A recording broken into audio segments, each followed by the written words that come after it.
اعوذ باللہ من الشیطان الرجیم بسم اللہ الرحمن الرحیم اللہم وفقنا لما تحب وترضى واجعل عاقبت امورنا خیرا ولا تکلنا الی انفسنا طرفۃ عین ابدا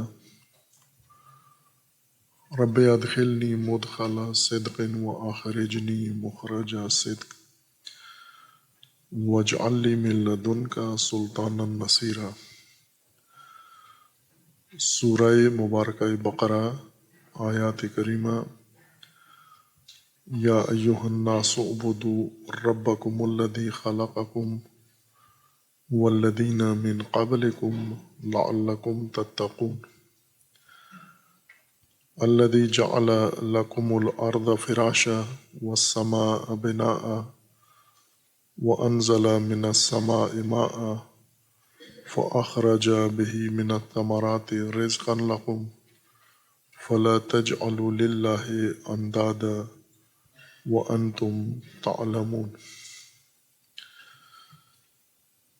اللہ تبارک و تعالیٰ نے انسان کو حکم دیا ہے، تمام انسانیت کو، تمام بشریت کو عبدیت اختیار کرنے کا، اطاعت کا، آمادگی کے ساتھ، اور اطاعت بھی اپنے رب کی اطاعت سے مراد اور ربوبیت کے لیے جو اللہ تبارک و تعالیٰ نے انسان کی پرورش کے لیے نظام بنایا ہے ربوبیت کا، اس کی پیروی اور اپنے آپ کو اس کے سپرد کرنا۔ پھر رب کی دلیل دی ہے، رب وہ ہے جس نے تمہیں پیدا کیا ہے اور تم سے پہلے والی نسلوں کو اور انسانوں کو پیدا کیا ہے، اور مقصد اس کا یہ ہے کہ تم اللہ کی ربوبیت میں محفوظ ہو، اور اگر تم نے ربوبیت میں پرورش میں خطا کی، عبدیت ترک کر دی، رب کی پروردگار کی، تم ہلاک ہو، محفوظ نہیں ہو۔ رب اور ربوبیت کی مزید تشریح اس طرح سے کی ہے، الذی جعل لکم الارض فراشا والسماء بناء۔ الذی، رب کے لیے یہ خصوصیات ذکر کی جا رہی ہیں، اور چونکہ انسان نے رب کی پرورش دینے والے کی پرورشی نظام کی عبدیت و اطاعت کرنی ہے، اس لیے اس پرورشی نظام کو اور اس کے لیے جو اللہ تبارک و تعالیٰ نے اہتمام کیا ہے انسان کے لیے، اسے بیان کیا گیا ہے کہ جس نے تمہارے لیے زمین کو فراش بنایا ہے، ارض کو تمہارے لیے فرش بنایا ہے، بچھایا ہے۔ بچھانے سے مراد یعنی زمین کو ایسی حالت دی ہے جس پر انسان آسانی سے پرورش پا سکے، زندگی گزار سکے، یعنی انسان کی زیست گاہ بھی ہے اور انسان کی پرورش گاہ بھی ہے۔ والسماء بناء، اور آسمان کو تمہارے لیے بنا بنایا ہے، تمہارے لیے عمارت بنائی ہے۔ وَأَنزَلَ مِنَ السَّمَاءِ مَاءً، اور پھر اس سما سے تمہارے لیے پانی اتارا ہے۔ فَأَخْرَجَ بِهِ مِنَ الثَّمَرَاتِ رِزْقًا لَكُمْ، اس پانی سے، زمین کے اندر سے تمہارے لیے رزق نکالا ہے، ثمرات نکالے ہیں۔ فَلَا تَجْعَلُوا لِلَّهِ أَنْدَادًا وَأَنْتُمْ تَعْلَمُونَ، یہ سب کچھ جانتے ہوئے تم اللہ کی ند اختیار نہ کرو، کوئی ند نہ قرار دو اللہ تبارک و تعالیٰ کے لیے۔ زمین کو اور ارض کو اللہ تبارک و تعالیٰ نے انسان کے لیے فراش بنایا ہے، آمادہ کیا ہے۔ یہ ایک خصوصیت ہے جو زمین کے لیے ہے، اور آسمان کے لیے یا سما کے لیے ایک خصوصیت یہ بیان کی گئی ہے کہ بنا ہے۔ ارض فراش ہے اور سما بنا ہے۔ اور سما کی دوسری خصوصیت یہ ہے کہ اس میں سے پانی اتارا ہے اس سے، اور زمین کی دوسری خصوصیت یہ کہ اس سے رزق اگایا ہے تمہارے لیے۔ بس یہ سما و عرض یہ دونوں باہم ایک ترکیب ہیں، ایک نظام واحد تشکیل دیتے ہیں، اور اس نظام واحد میں ہی انسان کی خلقت اور انسان کی پرورش کا موقع فراہم ہوا ہے، میدان ہموار ہوا ہے۔ عرض سما کے بغیر اور سما عرض کے بغیر انسان کی پرورشگاہ نہیں بن سکتے اور نہیں ہے۔ فرشیت عرض ایک طولانی مرحلہ اس کے اوپر لگا ہے، جیسے علماء طبیعت کے مطالعات اور اندازے ہیں کہ اربوں سال لگے ہیں کہ زمین یا عرض خلقت کے بعد فراش بنی ہے، اور سما سے مراد زمین کے آس پاس، زمین کے اردا گرد جو بلندیاں ہیں، اونچائیاں ہیں، یہ سمائے عرض ہے، اور یہ دونوں ایک مجموعہ ہے۔ اس سے مراد سما سے وہ کائنات کے قرات اور حصے نہیں ہیں جن کا زمین سے اس طرح سے تعلق نہیں ہے، یعنی زمین یا عرض کے نظام میں شامل نہیں ہوتے۔ جیسے ابھی انسان کے لیے یہ کائنات اور اس کی وسعت آہستہ آہستہ کشف ہو رہی ہے، کہکشانے ہیں، کیہانے ہیں، اور اسی طرح فضائیں ہیں لامحدود، وہ اس کرۂ ارض سے مربوط نہیں ہے، اور یہ ایک مجموعہ اللہ تبارک و تعالیٰ نے ایجاد کیا ہے کائنات کے اندر۔ باقی حصے جو زمین سے یا عرض سے زیادہ تعلق نہیں ہیں وہ عالمین میں سے ہیں، لیکن سما شمار نہیں ہوتے عرض کے لیے۔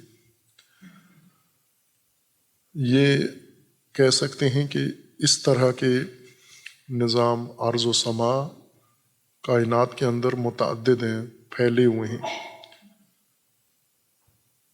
کہ ہر قرے کے ارد گرد اللہ تبارک و تعالیٰ نے ایسی ہی مشابہ فضا بنائی ہے، جو بنائی ہے جیسی اس عرض کے، اس زمین کے گرد بنی ہوئی ہے۔ اب ان میں سے کچھ ایسے ہیں جو ممکن ہے ان کے اندر وہ زیستگاہ ہوں، فراش بن چکے ہوں، کچھ ممکن ہے حالت فرشیت میں ہوں، یعنی بن رہے ہوں، ابھی اتنی مدت نہیں گزری کہ جس میں وہ زیست کے لیے یا پرورش کے لیے، حیات کے لیے تیار ہو جائیں، آمادہ ہو جائیں، زیست گاہ بن سکیں یا پرورش گاہ بن سکیں، فراش بن سکیں۔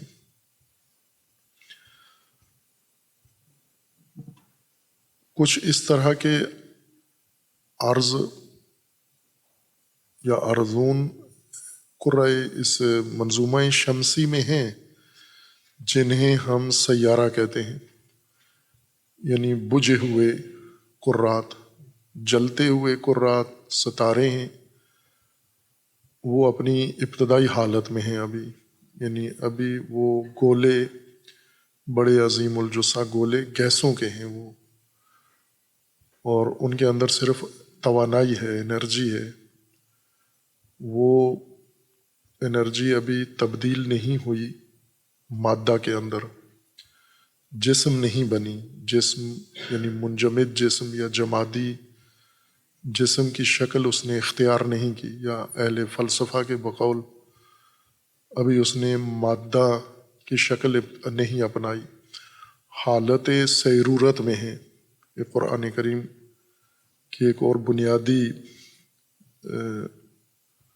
دلیل ہے یا اصول ہے کہ اللہ تبارک و تعالیٰ نے اس کائنات کو، مادی کائنات کو، اس طرح سے بنایا ہے کہ وہ مسلسل حالت سیرورت میں ہے، بن رہی ہے۔ وہ تمام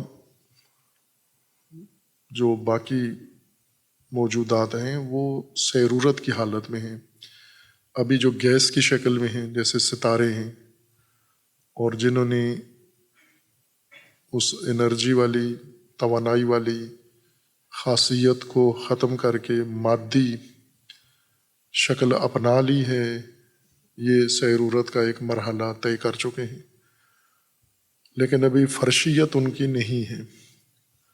فرشیت کے لیے ان کو مزید آگے گزرنا ہوگا، سیرورت کا ایک لمبا سفر انہیں طے کرنا ہوگا۔ اور اس طرح سے جیسے یہ زمین ہے جس پہ انسان ہے اور اس کے گرد سما ہیں و سماوات ہیں، یہی چیز مقرر ہے کائنات کے اندر، یعنی باقی کرات بھی زمین کی مانند ہیں، زمین ہیں، ان کے گرد بھی سماوات ہیں، ان کے اپنے سماوات ہیں۔ جس طرح ایک اصطلاح علمی طور پر اور عرفی طور پر رائج ہے، جیسے ہم چاند کہتے ہیں، ایک زمین کے گرد گھومنے والا ایک گولا کرہ مٹی کا، خاک کا، جسے ہم چاند کہتے ہیں، اور عربی میں اس کو قمر کہتے ہیں۔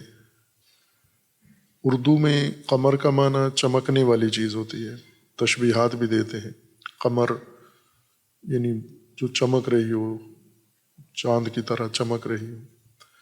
نہ قمر کا معنی چمکنا ہے اور نہ چاند کا معنی چمکنا ہے۔ چاند اور قمر دونوں کا ایک ہی معنی ہے، وہ ہے گھومنا، کسی دوسرے کے گرد گھومنا۔ قمر گھومنے والے کو کہتے ہیں جو کسی دوسرے کے گرد گھوم رہا ہو، کوئی بھی چیز، مثلا ایک انسان ہے دوسرے انسان کے گرد گھومتا رہتا ہے، یہ اس کا قمر ہے۔ اگر ایک قرہ دوسرے قرہ کے گرد گھومتا ہے، یہ اس کا قمر ہے۔ کوئی شے جو اپنا مدار کسی دوسرے کو بنا لے، اپنے جیسے کسی دوسرے کو، یہ اس کے اقمار میں سے شمار ہوتا ہے۔ قمر گھومنے والے کو کہتے ہیں، دوسرے محور کے گرد گھومنے والے کو۔ زمین سورج کے گرد گھومتی ہے اور چاند زمین کے گرد گھومتا ہے، اس لیے یہ زمین کا قمر ہے، یعنی زمین کے گرد گھومنے والا گولا جو زمین کی کشش میں اور زمین کے جاذبہ میں آیا ہوا ہے اور زمین کے مدار سے باہر نہیں جا سکتا۔ دیگر جو کرات ہیں ان کے بھی اقمار ہیں، جیسے مریخ کے اقمار ہیں، زمین کا ایک قمر ہے، مریخ کے زیادہ اقمار ہیں، کئی گولے مریخ کے گرد گھوم رہے ہیں۔ اسی طرح دیگر جو کرات ہیں، مشتری ہیں، سیارے ہیں، ان کے بھی اقمار ہیں، یعنی کچھ ایسے مٹی کے کرات گولے ان سیاروں کے گرد گھومتے ہیں، ان کو قمر کہتے ہیں، یہ گولے قمر ہیں۔ ارض، سماوات اور اقمار۔ ارض وہ کرہ ہے جو لپٹا ہوا ہے فضا میں، جو میں، ایسی جو جو اس کرے سے بلند تر ہیں اور ان کا اس زمین سے تعلق ہے، اور اس کو قرآن کریم نے اس زمین کے سماوات کا ذکر کیا ہے کہ یہ اس زمین کے سماوات ہیں۔ 7 قرآن نے یہ سب سماوات ذکر کیا ہے، یعنی وہ تہیں، وہ پرت، وہ لیئرز جو زمین کے ارد گرد احاطہ کیے ہوئے ہیں چاروں طرف سے زمین کو، اور زمین کو انہوں نے فرشیت کے قابل بنایا ہے۔ وہ زیادہ تر گیسیں ہیں، ہوا ہے، مختلف نوعیت کے عناصر سے بنی ہوئی۔ کچھ کا کام زمین کو ٹھنڈا رکھنا ہے، کچھ کا کام زمین کو مرطوب رکھنا ہے، کچھ کا کام زمین کے اوپر سورج کے تشعشعات کو روکنا ہے۔ یہ سب تہیں جو زمین کے ارد گرد اوپر نیچے بنی ہوئی ہیں اور بہت دبیز ہیں، ان کا یعنی کلومیٹر کے اندر ان کی موٹائی ہے. زمین کی پہلی تہ زمین کے بعد جو شروع ہوتی ہے کئی کلومیٹر موٹی تہ ہے ہوا کی، مرطوب ہوا کی، جس میں آکسیجن ہے اور ہائیڈروجن ہے. اس کے اوپر دوسری گیسیں، اس کے اوپر اور ہیں. خوب یہ سماوات ہیں زمین کے اس کرے کے سماوات ہیں. لیکن بہت ساری اور چیزیں جو اس زمین پہ اس طرح سے اثر انداز نہیں ہیں وہ اس کی سماوات نہیں ہیں. وہ ممکن ہے وہ خود عرض ہوں اور ممکن ہے کسی اور عرض کے لیے سماوات ہوں. سماوات یعنی وہ تہیں جو بلندیاں اونچائیاں ہیں اور زمین کو اپنے حصار میں لپیٹ میں لیے ہوئے یا زمین کی حفاظت کے لیے ہیں، یا زمین کو زیستگاہ بنا رہی ہیں، یا زمین کو پرورش گاہ بنا رہی ہیں، یا زمین میں موسم معتدل رکھتی ہیں. باہر کیف زمین کو مناسب رکھنے کے لیے انہی کے اوپر انحصار ہے، وہی اصل دار و مدار ہیں زمین کا. باقی جو کائنات کے اندر مختلف منظومات ہیں، مختلف کہکشانیں ہیں اور مختلف کیہانے ہیں، اور ایک نئی چیز جو موجودہ طبیعیات نے اس کا نام رکھا ہے بڑے خلا، سیاہ چال، سیاہ گڑھے کائنات کے اندر، بلیک ہول. چونکہ وہ دور سے ان کو سیاہ نظر آتے ہیں اس لیے انہوں نے ان کا نام سیاہ چال یا سیاہ تاریک گڑھے یا بلیک ہول ان کا نام رکھا ہے. یہ سب سے وسیع ترین کا فضائی یا کائناتی ظہورات ہیں، فینومینا ہیں. ایک اس طرح کے سیاہ چال یا اس سیاہ تاریک گڑھے میں کروڑوں اربوں کہکشانیں موجود ہیں، اور ان ارب کہکشانوں کے اندر منظومے ہیں، کروڑوں اربوں قسم کے منظومے ہیں. ان منظوموں میں یہی حال ہے جو زمین کا ہے، یعنی کچھ ستارے ہیں، ان کے اندر سیارے ہیں، سیارے ستاروں کے گرد، ستاروں کے جاذبے میں ہیں، اور ستارے وہی گیسوں کے مرغولے، گیسوں کے بگولے ہیں. جیسے سورج ایک بگولا ہے آگ کا، بلب کی طرح نہیں ہے کہ کوئی اور چیز روشنی اس کے اندر کرنٹ چل رہا ہے، خود گیس ہی ہے، وہ پورا بگولا ہی گیس کا ہے. اسی طرح کے عظیم الجثہ سورج سے ہزاروں کروڑوں گنا بڑے بگولے گیسوں کے کائنات کے اندر تیر رہے ہیں، اور وہی سیرورت کا عمل یعنی تخلیق کا عمل جاری ہے. اللہ تبارک و تعالیٰ کی تخلیق کا عمل جاری ہے. تخلیق ایک نظام ہے، اس نظام میں، اس کے مرحلہ وار نظام کے اندر ان حقائق کو اللہ تبارک و تعالیٰ نے ڈال دیا ہے، یا عام زبان کے مطابق ان کو پروسیس میں ڈالا ہوا ہے، یعنی بننے کے مرحلے میں ان کو ڈالا ہوا ہے. بننے کا جو نظام اللہ تبارک و تعالیٰ نے سیرورت کا نظام بنایا ہے اس کے اندر وہ تشکیل پا رہے ہیں. اب انسان کے لیے جو سمجھنا حصہ سمجھنا ضروری ہے وہ نزدیک ترین جغرافیہ اپنا سمجھے. ایک جس گولے پہ، جس قرے پہ رہ رہا ہے، اور دوسرا اس کے اطراف کی فضا اور اس کا حدود اربع اور اس کی جو ہے، جس کو قرآن کریم نے سما کہا ہے. عموماً اس کا ترجمہ آسمان کرتے ہیں. آسمان فارسی لفظ ہے، اور عربی کو جب اردو میں یا فارسی میں ڈھالا جائے تو آسمان ترجمہ کرتے ہیں، اور آسمان کو جب عربی بنائی جائے تو سما ترجمہ کر دیتے ہیں.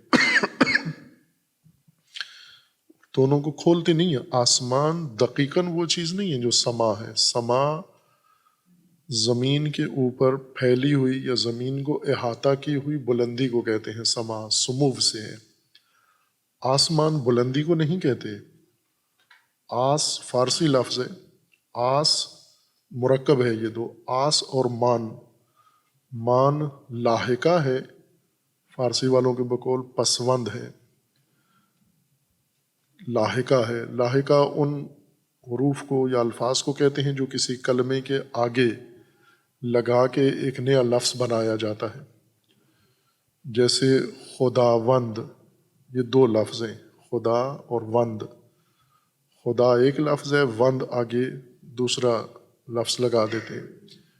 یا جیسے خاوند، خا ایک لفظ ہے، وند آگے دوسرا لفظ ہے۔ یہ ہر لغت کے اندر یہ قوانین ہیں، عربی میں بھی ہیں اور کچھ لاحقے سابقے اور باقی زبانوں میں ہیں، فارسی میں زیادہ ہیں، اردو میں بھی ہیں۔ آس بلندی کو نہیں کہتے، آس پتھر کو کہتے ہیں، وہ پتھر جو پیسنے کے لیے ہوتا ہے، جیسے فارسی میں کہتے ہیں آسیاب، چکی کو کہتے ہیں، آبی پانی سے چلنے والی چکی۔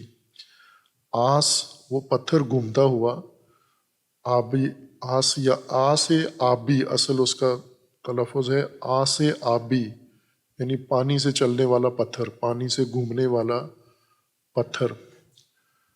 بلکہ آس پتھر کو بھی نہیں کہتے، آس پیسنے کو کہتے ہیں۔ آس و پاس یعنی کسی کو بالکل انسان لتاڑ دے، بالکل اس کو پیس دے کسی شے کو، اس کو کہتے ہیں آس۔ چونکہ چکی کا پتھر گندم پیستا ہے، دانے پیستا ہے، تو پیسنے والے پتھر کو بھی آس ہی کہنے لگے۔ اصل آس پیسنا ہے، پتھر جو پیستا ہے وہ آس، اور پانی سے چونکہ چلتا ہے اس وجہ سے آسیاب ہے۔ آسمان اور آسیاب میں آس کا ایک ہی معنی ہے، پتھر۔ اس اور مراد ان کی بلندی نہیں ہے، پتھر ہے۔ انہیں یہ لگتا تھا کہ قدیم زمانوں جنہوں نے اس کا نام آسمان رکھا ہے، آسمان یعنی پتھر کی طرح، مان مثل کو کہتے ہیں، مان یعنی مانند، جیسے ساختمان، سازمان، قہرمان۔ مان جس چیز کے ساتھ لگایا جائے وہ مثل کے معنی میں ہے، یعنی پتھر کی مانند، چکی میں چلنے والے پتھر کی مانند یہ فلک بھی ہے۔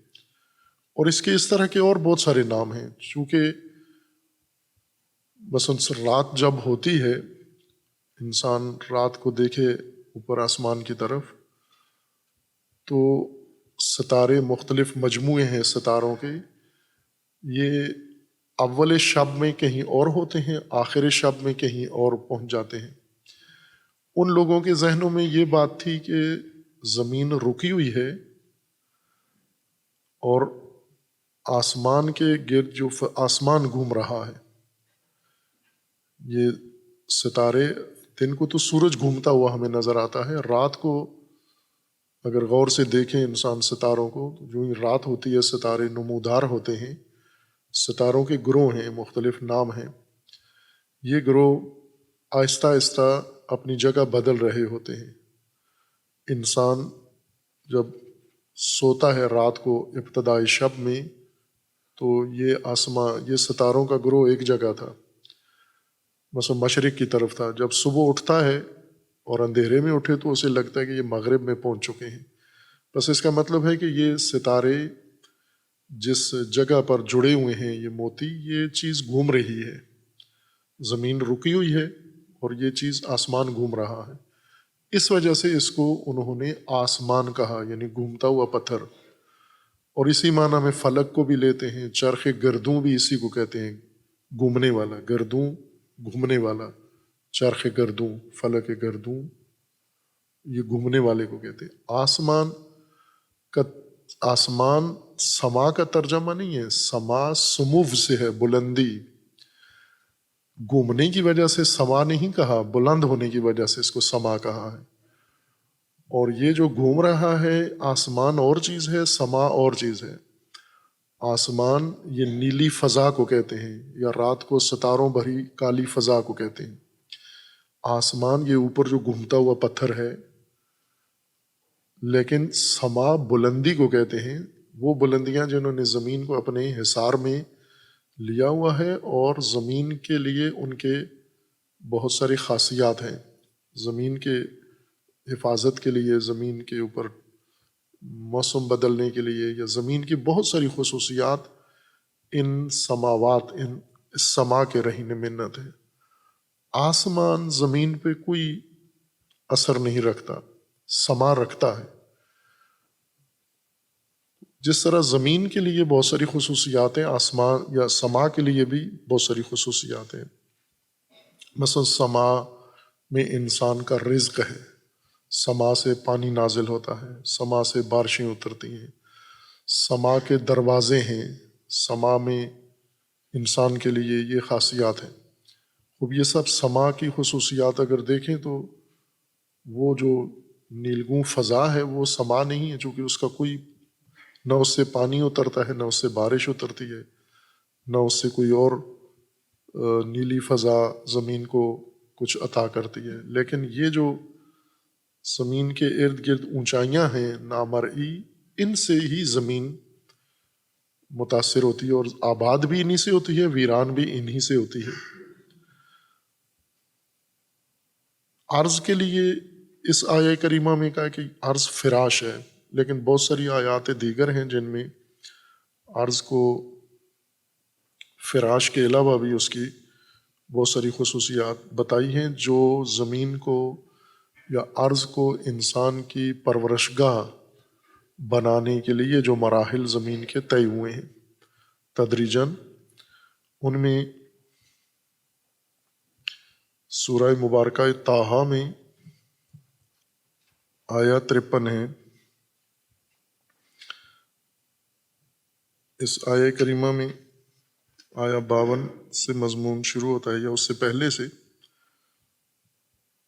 اور آیہ 53 میں ہے کہ الذی جعل لکم الارض مہدا،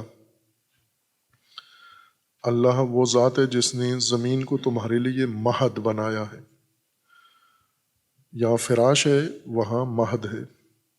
وَسَلَكَ لَكُمْ فِيهَا سُبُلًا، اور دوسری چیز اللہ تبارک و تعالیٰ نے زمین کو، عرض کو مہد بنانے کے ساتھ ساتھ تمہارے لیے، انسانوں کے لیے اس میں سبل، راستے بھی بنائے ہیں۔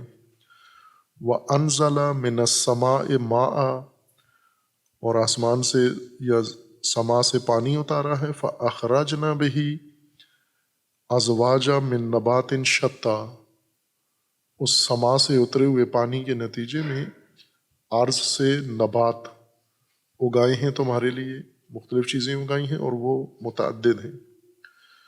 کلو وَرْعُوا أَنْعَامَكُمْ، اب تم بھی اور تمہارے جانور بھی کھائیں، اس سے استفادہ کریں۔ سورہ غافر میں آیہ 64 میں ہے اللہ الذی جعل لکم الارض قرارا والسماء بناء وصورکم فاحسن صورکم ورزقکم من الطیبات ذالکم اللہ ربکم فتبارک اللہ رب العالمین۔ اللہ الذی جعل لکم الارض قرارا، سورہ بقرہ میں فراش ہے، اور سورہ طٰہٰ میں مہد ہے، سورہ غافر میں زمین یا عرض قرار ہے۔ قرار کسی چیز کا اپنی جگہ پہ آنا قرار ہوتا ہے، اس کو قرار کہتے ہیں۔ قاف کینچی والے سے، دو نقطے والا قاف، کسی چیز کو اپنی جگہ میں ٹھہرا دینا یا پہنچا دینا۔ جیسے ہم خطابت کو، گفتگو کو تقریر کہتے ہیں، ایک آدمی تقریر کر رہا ہے۔ یہ اردو میں تقریر، چیخنا، چنگاڑنا، اوٹ پٹانگ مارنا، یہ اردو میں تقریر اس کو کہتے ہیں، لوگوں کے اعصاب خراب کرنا۔ عربی میں تقریر کسی بات کو اپنے مقام پہ جا کے ٹھہرا دینا۔ گفتگو، تقریر، اس گفتگو کو تقریر کہتے ہیں جس میں بولنے والا، اس کا ایک مدعا ہے، دلیل ہے، وہ مدعا کو اپنی جگہ پر ثابت کر دے اور دلیل سے مدعا ثابت کر دے، یعنی مطلب کو اپنی جگہ پہ پہنچا دے۔ اس کو کہتے ہیں مقرر، یعنی معانی کو، مطالب کو، مدعا کو، ثبوت و دلائل کو اپنی جگہ پر پہنچا دینا، ان کو ثابت کر دینا، یہ تقریر ہے۔ اور اسی سے ہے مستقر ہے، مقرر ہے، یہ چیز مقرر ہے یعنی اپنی جگہ ٹکی ہوئی ہے، مستقر ہے اپنی قرارگاہ میں پہنچ گئی ہے، قرار اپنی جگہ پر اس کو پہنچ جانا۔ زمین تمہارے لیے قرار ہے، یعنی وہ جگہ ہے جہاں پر اللہ تبارک و تعالیٰ نے مختلف چیزوں کی جگہ بنا کے ان کو وہاں پہنچا دیا ہے، ٹکا دیا اپنے اصلی مقام پر۔ انسان کے لیے بھی زمین قرار ہے، قرار ہے یعنی اس کے اصلی مقام جہاں اس انسان کو ہونا چاہیے وہاں زمین اس کو جگہ فراہم کرتی ہے۔ وَالسَّمَاءَ بِنَاءً، اور ہم نے جعل، یہاں بھی جعل ہے، اللہ الذی جعل لکم الارض۔ پچھلی آیت میں بھی یہ تھا کہ جعل مہدا، زمین کو جعل کیا ہے، مہد بنایا ہے، اور یہاں پر زمین کو یا ارض کو ہم نے تمہارے لیے قرار بنایا ہے، اور آسمان کو بنا بنایا ہے یا سما کو، وَصَوَّرَكُمْ فَأَحْسَنَ صُوَرَكُمْ، پھر تمہاری تصویر سازی کی ہے، یعنی پہلے ارض کو قرار بنایا ہے، پھر سما کو بنا بنایا ہے، عمارت بنایا ہے، پھر تمہاری صورت سازی ہوئی ہے، پھر تمہاری تخلیق شروع ہوئی ہے، اور پھر تمہاری پرورش شروع ہوئی ہے۔ وَرَزَقَكُمْ، تمہاری صورتیں بنا کر پھر رَزَقَكُمْ مِنَ الطَّيِّبَاتِ ذَلِكُمُ اللَّهُ رَبُّكُمْ، یہ ہے رب تمہارا۔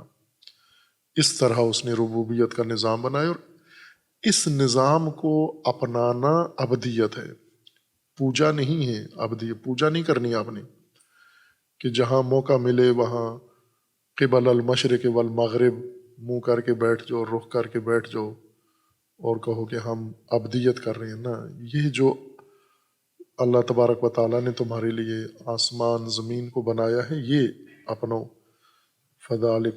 ذالکم اللہ ربکم، یہ ہے تمہارا رب۔ فتبارک اللہ رب العالمین، تبارک اللہ رب العالمین، کتنا مبارک ہے تمہارا رب۔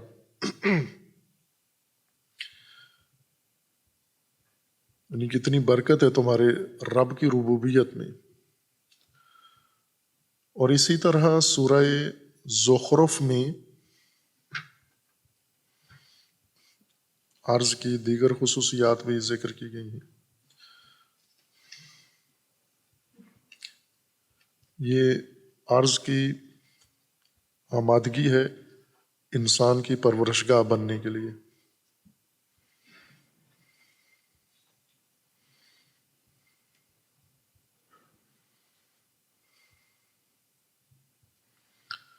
سورہ زخرف آیا 10 میں ہے، آیا 9 میں ہے، وَلَئِن سَأَلْتَهُم مَّنْ خَلَقَ السَّمَاوَاتِ وَالْأَرْضَ لَيَقُولُنَّ خَلَقَهُنَّ الْعَزِيزُ الْعَلِيمُ۔ آپ اگر ان سے پوچھیں کہ سماوات و ارض کو کس نے خلق کیا ہے، تو یہ جواب دیں گے انہیں عزیز علیم نے خلق کیا ہے۔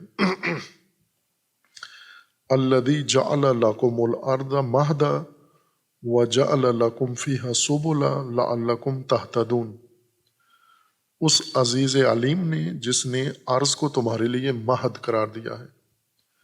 مہد کا معنی ہی پرورش گاہ ہے، جیسے مہد بنایا ہے تمہارے لیے تاکہ تم اس میں پرورش پا سکو، اور اس نے اس میں تمہارے لیے سبل بنائے ہیں تاکہ تم ہدایت پا سکو۔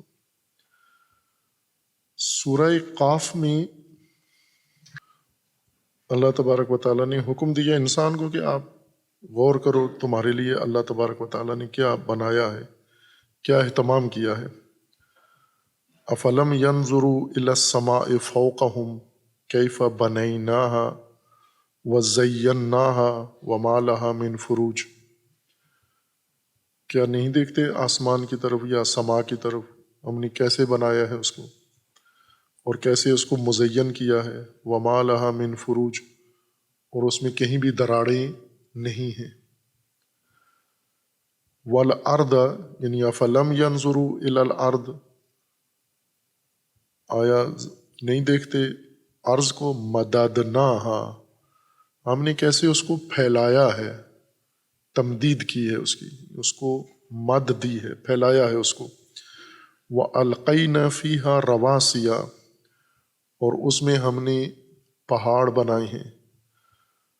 وَأَنبَتْنَا فِيهَا مِن كُلِّ زَوْجٍ بَهِيجٍ، اور کتنے بہجت آفرین اور بہجت آمیز جوڑے اس میں ہم نے بنائے ہیں، اگائی ہیں مختلف چیزیں بصورت زوج، اور وہ بھی زوج بہیج، خوشنما و خوبصورت۔ یہ اہتمام کیا ہے ہم نے۔ کیا نہیں دیکھتے سما کو کیسے بنایا ہے، کیسے مزین کیا ہے، اور ارض کو نہیں دیکھتے کہ اسے پھیلایا کیسے ہے، اور اس میں پہاڑ اور اس سے ہم نے زوج بہیج کیسے اگائے ہیں۔ اسی طرح سورہ زاریات میں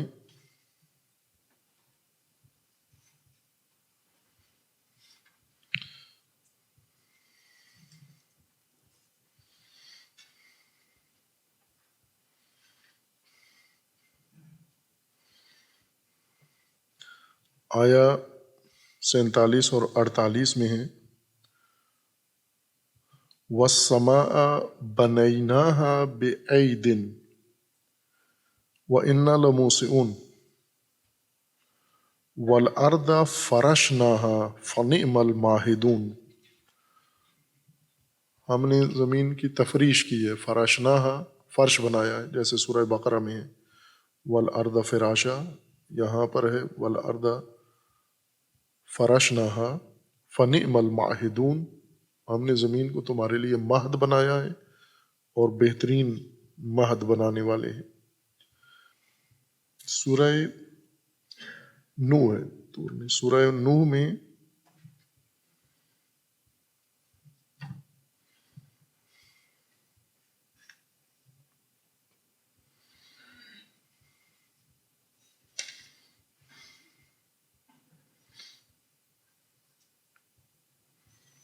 زمین کی ایک اور خصوصیت عرض کی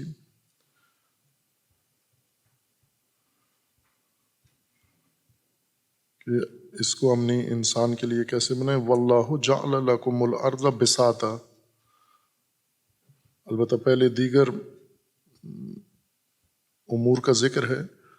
أَلَمْ تَرَوْا كَيْفَ خَلَقَ اللَّهُ سَبْعَ سَمَاوَاتٍ طِبَاقًا، کیا نہیں دیکھتے کہ اللہ تبارک و تعالیٰ نے خلق کیے ہیں 7 آسمان یا 7 سما، اور وہ بھی طبقہ طبقہ طبقہ۔ وَجَعَلَ الْقَمَرَ فِيهِنَّ نُورًا وَجَعَلَ الشَّمْسَ سِرَاجًا، پھر اس میں قمر اور اس میں سورج کو سراج بنایا ہے۔ وَاللَّهُ أَنبَتَكُم مِّنَ الْأَرْضِ نَبَاتًا، پھر اللہ نے تمہیں اگایا ہے، أَنبَتَكُم مِّنَ الْأَرْضِ نَبَاتًا ثُمَّ يُعِيدُكُم فِيهَا، تمہیں پھر زمین سے تمہیں اگایا ہے اللہ نے، وَيُخْرِجُكُم إِخْرَاجًا، پھر تمہیں دوبارہ زمین میں پلٹا دے گا، پھر نکالے گا تمہیں۔ وَاللَّهُ جَعَلَ لَكُمُ الْأَرْضَ بِسَاطًا، اور زمین کو تمہارے لیے بساط بنایا ہے۔ لِتَسْلُكُوا مِنْهَا سُبُلًا فِجَاجًا، پھر اس کے اندر سبل فجاج بنائے ہیں، سبل راستے بنائے ہیں، اور بصورت فج بنائے ہیں۔ خوب یہ زمین کی آمادگی کا ایک اور مرحلہ ہے کہ اسے اللہ تبارک و تعالیٰ نے بساط بنایا ہے۔ اور سورہ مبارکہ مرسلات میں، سورہ مرسلات میں آیا 25 میں ہے، أَلَمْ نَجْعَلِ الْأَرْضَ كِفَاتًا أَحْيَاءً وَأَمْوَاتًا وَجَعَلْنَا فِيهَا رَوَاسِيَ شَامِخَاتٍ وَأَسْقَيْنَاكُم مَّاءً فُرَاتًا۔ اب یہاں پر ہے کہ کیا أَلَمْ نَجْعَلِ الْأَرْضَ كِفَاتًا، ہم نے عرض کو کفات نہیں بنایا۔ اب یہ ساری صفات وہ ہیں جو قرآن کریم نے کھول کے بیان کی ہیں، لیکن انہیں تفسیر قرآن کے طور پر نہیں کھولا گیا، علوم نے اپنا موضوع قرار دے کر کھولا اور اس کا قرآن سے کوئی استناد نہیں کیا۔ کفات کہتے ہیں اس خاصیت کو جس میں ساری چیزیں جمع کر دی جائیں، ایک جگہ اکٹھی کر دینا، کسی جگہ پر کسی مختلف اشیاء کو اکٹھا کر دینا یہ کفات کہلاتا ہے۔ اور یہ سب کچھ جو زمین میں اکٹھا ہوا ہے، ایک تو خود زمین کے اندر بہت ساری چیزیں اکٹھی کر دی گئی ہیں، گوناگون چیزیں جو انسان کی ضرورت کی ہیں، اور دوسرا یہ ہے کہ کفات یعنی وہ شے نہیں ہوتی جس میں باہر سے کوئی چیز اکٹھی کر دے۔ کفات اس شے کو کہتے ہیں جو خود سب کو اکٹھا کر لے، خود سب کو اپنے اندر جمع کر لے، اس کو کفات کہتے ہیں۔ ورنہ جس میں دوسرا کوئی آ کر بیرونی فاعل عامل اشیاء کو اکٹھا کر دے وہ کفات نہیں ہے۔ کفات جو چیز خود اپنے اندر سب کچھ اکٹھا کر لے، اور یہ خاصیت اللہ تبارک و تعالیٰ نے ارض کو دی ہے، اور وہ ہے زمین کا وہ چیز جو قرآن پڑھتے ہوئے بھی لوگوں نے آخر کار دوسروں سے ہی سنی، قرآن سے نہیں سمجھ سکے، اور وہ ہے ارض کا جاذبہ۔ جاذبہ کا مطلب ہوتا ہے اکٹھا کرنا، کھینچنا، ہر چیز کو کھینچ لینا اپنی طرف۔ پراکندہ منتشر چیزیں جو زمین سے باہر ہیں انہیں اپنی طرف کھینچ لینا، جاذبہ زمین، گریویٹی۔ احیاء و امواتا، جو بھی زندہ مردہ ہے زمین کو ہم نے کفات بنایا ہے، یہ زمین اس کو اپنے اندر کھینچ لیتی ہے۔ وجعلنا فیہا رواسیا شامخات، پھر ہم نے اس میں بلند و بالا پہاڑ بنائے ہیں۔ واسقیناکم ماء فراتا، پھر اس میں ہم نے میٹھے پانی کے چشمے تمہارے لیے جاری کیے ہیں۔ ویل یومئذ للمکذبین، موت ہے جھٹلانے والوں کے لیے، تکذیب کرنے والوں کے لیے۔ اس میں عرض کو کفات کہا ہے، بساط ہے، مہاد ہے، فراش ہے، اور کفات۔ سورہ نبا میں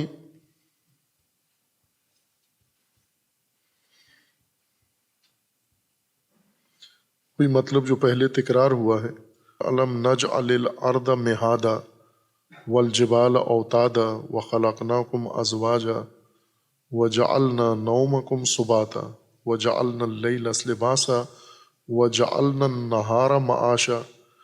اب یہاں سب جعلنا تکرار ہو رہا ہے، یعنی وہی جیسے کہا تھا جعل نظام سازی کا نام ہے، تقرریاں و تعیناتیاں ہیں، تو کس طرح سے کیے ہم نے۔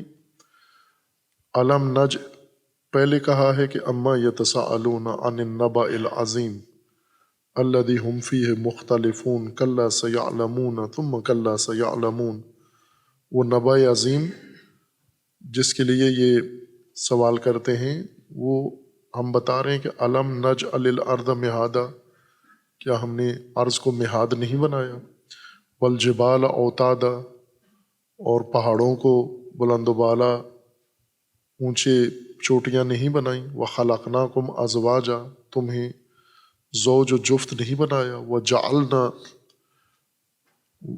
وجعلنا نومکم سباتا وجعلنا اللیل لباسا وجعلنا النہار معاشا۔ اب یہ سب آگے ہے وجعلنا سراجا وہاجا، یہ سب جعل ہے خلقت کے بعد ارض کو انسان کے لیے اور دیگر مخلوقات کے لیے پرورشگاہ کے لیے آمادہ کیا ہے۔ اور اسی طرح سورہ زمین کو معاش بھی بنایا ہے انسان کی۔ سورہ اعراف آیہ 10 میں ہے وَلَقَدْ مَكَّنَّاكُمْ فِي الْأَرْضِ، ہم نے تمہیں زمین میں تمکن دیا ہے، یعنی زمین کو تمہارے لیے مکان بنایا ہے، اور زمین کے اندر تمہیں طاقت دی ہے، قدرت دی ہے، اقتدار دیا ہے۔ مکناکم فی الارض وجعلنا لکم فیہا معایشا قلیلا ما تشکرون، ہم نے زمین کے اندر تمہارے لیے جعل کی ہیں معایش۔ عیش اردو میں لذت اٹھانے کو کہتے ہیں، عربی میں زندگی گزارنے کو کہتے ہیں۔ عربی تعبیر قرآن کے مطابق سب انسان عیاش ہیں، جو بھی زندہ ہے زندگی گزار رہا ہے، امیر ہے یا فقیر ہے، عیش میں ہے۔ عیش عاشا یا عیشو یعنی زندگی گزارنا، زندہ رہنا، اور زندگی کو جاری رکھنا وسائل زندگی کے ذریعے، یہ عیش ہے۔ یہ جیسے قرآن میں ہے عیش کو دو حصوں میں تقسیم کیا ہے، عیشت راضیہ، ایک ایسی زندگی جس میں انسان راضی ہو، مطمئن ہو، اور ایک ہے عیشہ جس کے اندر انسان جہنمی زندگی ہے، رضا والی زندگی نہیں ہے، حاویہ والی عیش ہے۔ زندگی راضیہ ہے یعنی رضایت بخش، اور وہ زندگی جو حاویہ ہے، جہنم ہے۔ بعض ادیبوں کے بقول کہ شاید قیامت ہو چکی ہے اور یہ زندگیاں جہنمی گزار رہے ہیں، جہنم بنا دیا گیا ہے اور جہنم میں لوگ رہ رہے ہیں۔ قرآن اسی طرح کی تعبیر کر رہا ہے کہ یہ جہنم تمہارے لیے یہیں پر ہے۔ اب اس میں خداوند تبارک و تعالیٰ کا فرمانا ہے سورہ مبارکہ اعراف میں کہ ہم نے زمین کو تمہارے لیے معایش بنایا ہے، یعنی زمین میں تمہارے لیے زندگی گزارنے کے وسائل اور معاش، زمین کو تیار کیا ہے تمہاری معاش کے لیے، عیش کے لیے، زندگی کے لیے، زیست کے لیے۔ قلیلا ما تشکرون، کو تھوڑا سا شکر بھی کر لو۔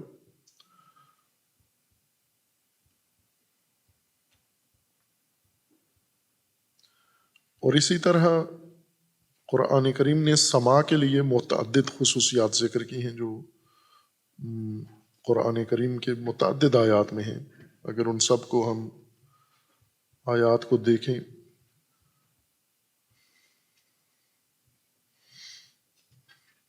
بات طولانی ہو جائے گی۔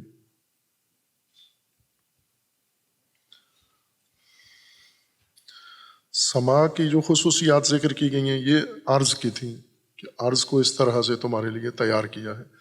سما کے اوصاف سے ہی پتہ چل جاتا ہے کہ قرآن کی مراد سماوات سے کیا ہے، جس میں سما اس کو کہتے ہیں او کصیب من السماء فیہ ظلمات ورعد وبرق۔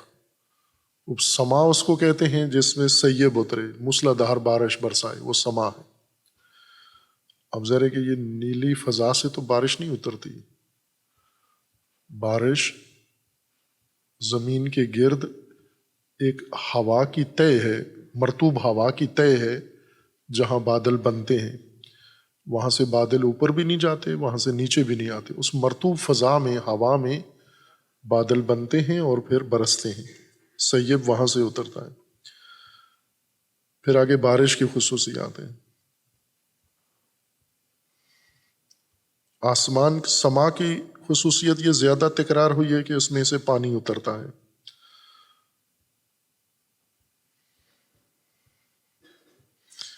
سما سے کتاب اتری ہے، ان تنزل علیہ کتاب من السما۔ مائدہ سما کے لیے ہے مائدہ، هل یستطیع ربک ینزل علینا مائدۃ من السما۔ حضرت عیسیٰ نے کہا تھا قال عیسیٰ ابن مریم اللہم ربنا انزلنا علینا مائدۃ من السما، انزل علینا مائدۃ من السما، ایک مائدہ دسترخوان ہمارے لیے سما سے اتار۔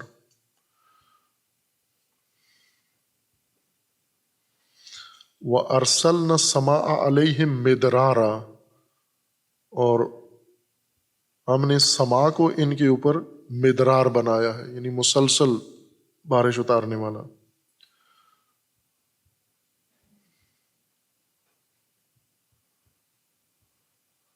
اور یہ متعدد خصوصیات ہیں جو سما کی طرف نسبت دی گئی ہیں۔ وہ ساری خصوصیات اگر انسان قرآن سے دیکھے تو تشخیص دینا آسان ہے کہ قرآن کریم کن بلندیوں کو سما کہہ رہا ہے۔ آسمان اس گھومتے ہوئے نیلے فرش کو یا پتھر کو کہتے ہیں، سما نہیں، سما بلندی ہے۔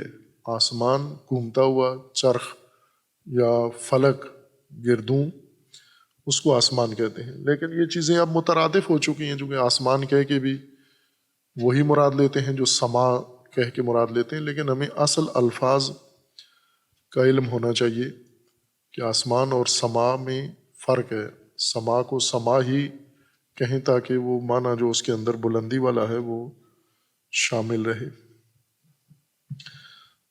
آیا محل باس میں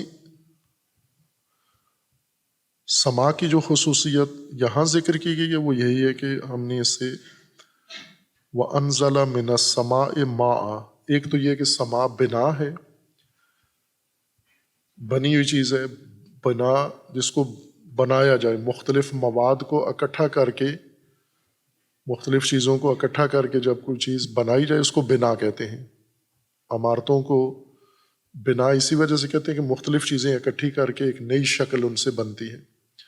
سما جس کو اللہ تبارک و تعالیٰ نے کہا ہے، یہ گیسیں یا ہوا یا جو بھی ہیں، ان کو مختلف چیزوں کو اللہ تبارک و تعالیٰ نے اکٹھا کر کے ان زمین کے گرد ایک حصار بنایا ہے، پردہ بنایا ہے، اور اس کو اس طرح سے بنایا ہے کہ زمین کے لیے اس کے اندر فراوان، جیسے سما کی طرف ایک نسبت قرآن نے یہ خصوصیت ذکر کی ہے کہ سما میں رزق ہے زمین کا، سما سے رزق آتا ہے زمین پر، پھر زمین سے انسان کو نصیب ہوتا ہے۔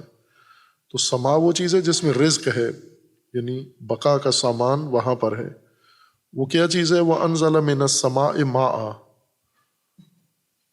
سما سے پانی اترتا ہے، سما سے، اس نیلی چھت سے، چونکہ نیلی فضا سے کچھ بھی نہیں اترتا، نیلی فضا میں کچھ ہے نہیں ہے، اسی وجہ سے نیلی نظر آتی ہے۔ اگر کچھ ہوتا، جس طرح سورج ہے تو سورج نظر آتا ہے، چاند ہے تو چاند نظر آتا ہے، باقی جو چیزیں بادل ہوں تو وہ بادل نظر آتے ہیں۔ یہ نیلا، اس وقت نیلا کا مطلب ہے کہ کچھ بھی نہیں ہے، دیکھنے والی کوئی چیز نہیں ہے، یہاں پر خالی ہے، یہ خلا ہے،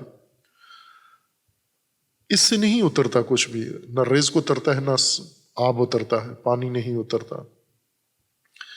یہ جو پہلا سما ہے، زمین کے بعد جو پہلی طے ہے، زمین کے گرد لپٹی ہوئی اونچائی، زمین سے اونچائی پر بنا ہوا پہلا جو درجہ ہے، اس سے پانی بنتا ہے اور اترتا ہے، کہ اس کا بھی ایک اپنا خوبصورت نظام ہے اللہ تبارک و تعالیٰ کا، کہ وہاں بادل بنتے کیسے ہیں، پھر بادل برستے کیسے ہیں، وہ قرآن میں مکمل تشریح ہے اس کی۔ فَأَخْرَجَ بِهِ مِنَ الثَّمَرَاتِ رِزْقًا لَكُمْ، پانی سے تمہارے لیے اللہ تبارک و تعالیٰ نے رزق اگایا ہے۔ اخرج بہی، پانی کے ذریعے سے زمین سے ثمرات اگائے ہیں، رزق اگایا ہے تمہارے لیے۔ ثمرات جس کو ترجمہ کرتے ہیں پھل، نتیجہ، محاصل، محصول۔ ثمر عربی میں محصول کو کہتے ہیں، یعنی کوئی بھی کام کیا جائے کسی نتیجے کے لیے، کسی محصول کے لیے، اور وہ محصول اس سے نکل آئے، بن جائے، اس کو ثمر کہتے ہیں۔ جیسے انسان کوشش کرتا ہے، اس کوشش کا ایک مقصد ہوتا ہے کہ میں مثلا کنواں کھودتا ہے، پانی نکل آئے، تو یہ ثمر ہے، چونکہ محصول مل گیا اس کو اپنے عمل کا۔ یا کوئی اور اہتمام کرتا ہے، کوئی سبب ایجاد کرتا ہے تاکہ اس کا نتیجہ نکلے، وہ نتیجہ اگر سامنے آ گیا تو یہ ثمر ہے۔ جیسے انسان شادی کرتا ہے تو بچہ پیدا ہو جاتا ہے، یہ بچہ ثمر ہے۔ محنت کرتا ہے، امتحان میں کامیاب ہو جاتا ہے، یہ ثمر ہے۔ کوشش کرتا ہے، اس کو علم حاصل ہو جاتا ہے، یہ ثمر ہے۔ یعنی محصول، جو بھی انسان نتیجہ لیتا ہے، یہ ثمر رزق ہے تمہارے لیے۔ اس کو ثمر کو، یعنی زمین، پانی کے نتیجے میں جو ثمر نکلتا ہے، محصول حاصل ہوتا ہے، یہ محصول اللہ نے تمہارا رزق بنا دیا ہے۔ پانی جو اترتا ہے سما سے، بلندی سے، فضا سے، زمین پہ آتا ہے، اور اس سے زمین کے اندر سے تمہارے لیے ثمر اگتا ہے جو تمہارا رزق بن جاتا ہے۔ رزق کا پہلے معنی کیا ہے وَمِمَّا رَزَقْنَاهُمْ يُنْفِقُونَ میں، رزق کا معنی بقا کے وسیلے کو رزق کہتے ہیں۔ اللہ تبارک و تعالیٰ نے ہمیں ایجاد کیا ہے، وجود دیا ہے، اس وجود کو باقی رکھنے کے لیے جو کچھ وسائل بنائے ہیں اس کی بقا کے لیے، وہ سب رزق شمار ہوتے ہیں۔ رزق کا معنی غلہ نہیں ہے، رزق کا معنی کھانا بھی نہیں ہے، رزق کا معنی خوراک بھی نہیں ہے، بقا۔ اس لیے ہر چیز مرزوق ہے، چونکہ جو چیز پیدا ہوئی ہے اس کو باقی رہنا ہے، اور باقی رہنے کے لیے اس کا پیدا ہونا کافی نہیں ہے، بن جانا کافی نہیں ہے۔ بقا کے لیے، اس کے لیے علیحدہ ایجاد کے لیے ایک سبب کی ضرورت ہے، بقا کے لیے دوسرے سبب کی ضرورت ہے، اور مسلسل سبب کی ضرورت ہے۔ تو وہ وسائل و اسباب جن کے ذریعے سے شے وجود میں آ کر باقی رہتی ہے وہ رزق شمار ہوتی ہے، اور یہ سب کچھ زمین سے ہی، عرض سے تمہارے لیے نکلتا ہے، اور پانی کے توسط سے نکلتا ہے، اور پانی سما سے تمہیں حاصل ہوتا ہے۔ اور یہ اللہ کی ربوبیت ہے جو خداوند تبارک و تعالیٰ نے اس آیت میں اس کے بہت ہی اہم اور موٹے موٹے مظاہر ذکر کیے ہیں کہ عرض کو تمہارے لیے، رب تمہارا وہ ہے جس نے عرض کو تمہارے لیے فراش بنایا ہے، قابل رہائش بنایا ہے، آسمان یا سما کو تمہارے لیے بنا بنایا ہے، اور سما سے تمہارے لیے پانی اتارا ہے، اس پانی نے زمین سے تمہارے لیے ثمرات پیدا کیے، محصول پیدا کیا ہے، وہ محصول تمہارا رزق بنا دیا ہے۔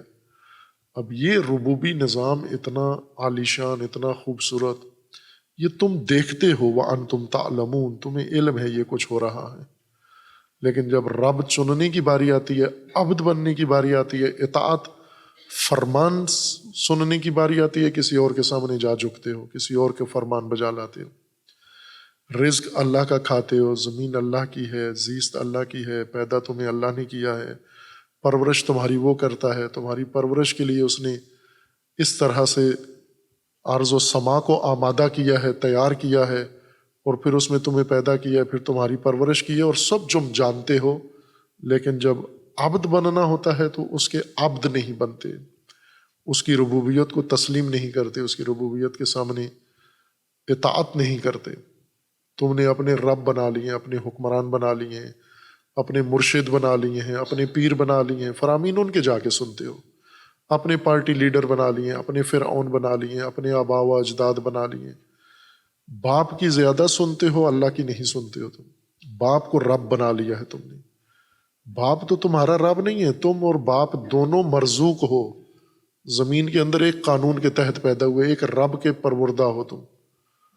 ایک پروردہ دوسرے پروردہ کا رب کیسے ہو سکتا ہے؟ تم نے ہر ایک کو رب مان لیا، گائے کو رب مان لیا، گھوڑے کو رب مان لیا، گدھے کو رب مان لیا، سورج کو رب مان لیا، ستارے کو رب مان لیا، مورتیوں کو رب مان لیا، اور اپنے جیسے انسانوں کو جو ہر چیز میں محتاج ہیں انہیں رب مان لیا۔ اور جسے رب ماننا ہے، رب ماننے کا مطلب نہ کہ ذہن میں اعتقاد رکھنا ہے، رب ماننے کا مطلب یعنی اس کے نظام ربوبیت و پرورش کو اپنانا اور اپنے آپ کو اس کے سپرد کرنا اور اس کے نظام ربوبیت کی اطاعت کرنا، عبد بننا، آمادہ ہو کے اس عبدیت کے ربوبیت کے حوالے اپنے آپ کو کر دینا۔ ربوبیت کے حوالے کرنا عبدیت ہے، یہی تم نہیں کر سکتے۔ لہٰذا یہ سب کچھ بیان کر کے پھر فرمایا فَلَا تَجْعَلُوا لِلَّهِ أَنْدَادًا، بس پھر کیوں انداد، ند کیوں ڈھونڈتے ہو؟ ربوبیت رب کو چھوڑ کے ند کی طرف کیوں چلے جاتے ہو آپ؟ وَأَنْتُمْ تَعْلَمُونَ، جب کہ تم جانتے ہو، علم رکھتے ہو۔ یہ جو کچھ اللہ تبارک و تعالیٰ نے ذکر کیا ہے، یہ وہ چیزیں بیان کی ہیں کہ نہ بھی بیان کرے قرآن، تمہیں پتہ ہے کہ زمین کیسے تمہارے لیے فراش ہے، آسمان سے کیسے تمہارے لیے سما سے پانی اترتا ہے، محصول کیسے اگتا ہے، یہ سب تم جانتے ہو، پھر بھی اللہ کی ند جا کر تلاش کر لیتے ہو۔ اسے بعد میں بیان کریں گے۔ صلی اللہ علیہ وسلم۔